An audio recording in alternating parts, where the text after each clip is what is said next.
guys, magluluto tayong broccoli with potato. Yan, nagpapainit ng mantika sa cumin seed.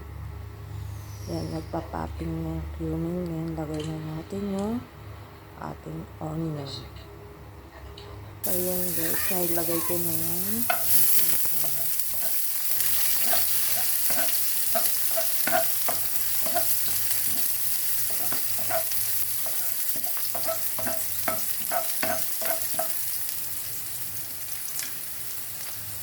Ayan guys, nilagay ko na yung ating capsicum at tomato.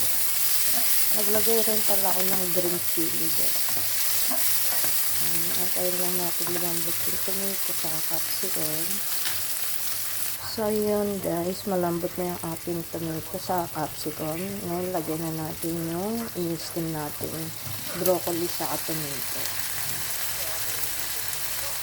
Kasi in-steam ko lang para hindi masyado siyang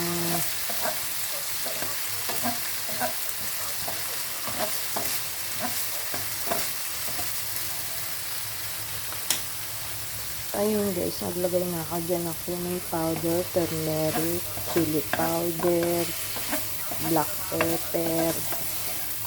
Ayun, naluloy na lang natin. Tapos naglagay din ako ng salt.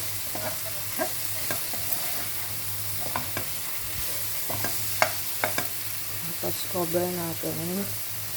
Lutuin natin siya ng 2 to 3 minutes. So yun guys, after 2 to 3 minutes, yan na ang ating broccoli with tomato.